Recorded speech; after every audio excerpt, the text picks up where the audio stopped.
Okay, well, hopefully we're recording. So as you can see, I have my handy dandy little tent up, so it's not nearly as productive a day as I was hoping it was going to be.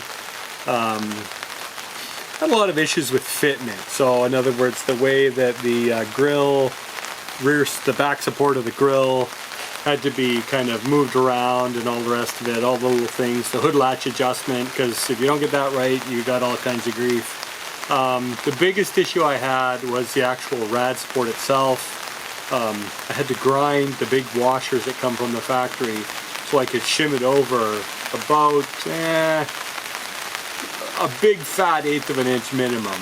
And I had to do that in order to get everything to sit properly, to get the gap for the hood right as it was from the factory. I have a dent in the corner of the fender right there. As you can see, there's a bit of a nasty bit right here. This actually gave me more grief than I thought it was going to. Because the old Rad Support was so pounded, this one came out not too bad. And going in, it went in quick, but then the adjustment just took forever.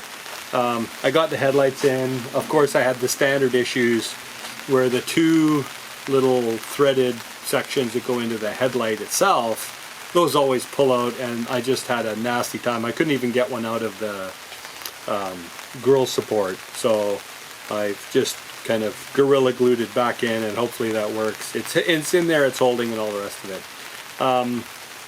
I got about 2 hours left to do. I got to put rad fluid in it again because I pulled the rad fluid, drained it. Probably got to top up the transmission fluid because I pulled out the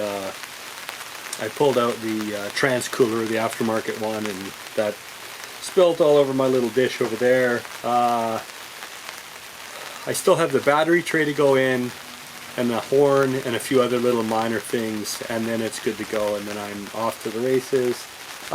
Pretty happy with how it turned out. I'll give you the little rundown. So as you can see, it's all back together for the most part. So the grill went in. I was able to adjust the bumper, so the bumper gap is good.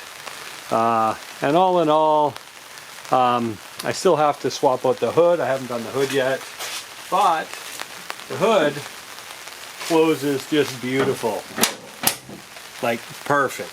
Oh, and then we go into space. So the hood closes beautiful. I still have to paint the hood, yeah, so that's my 93 F-150 Shorty, and this is Michael High Power Garage. I'll do a breakdown of tomorrow when it's nice out of all the issues I had. Like I say, mostly fitment. I've still got a few bits right there to deal with. So I've got to deal with the battery tray, the horn, and a few other bolts. There's the old one that I've torn out. There's the other truck I'm working on. I'm doing a Cummins diesel swap on that one. That's the never-ending project.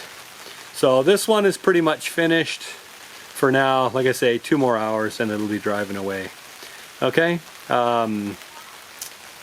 I do want to lower it a bit more. If I do lower it more, then I'm having to go with probably those drop axles. So right now it's got the Beltec kit in it, the drop springs and the drop shackles. So I cut the factory shackles and put the shims and the shackle brackets, and that turned out pretty cool. Like I say, I want a little lower in the front, and that's about it. So I spent, let's see, it is what's probably around 4 o'clock right now, 3:39.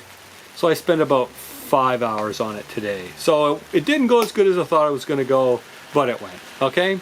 So hopefully this works out, and I'll talk to you guys later. High Power Garage, over and out.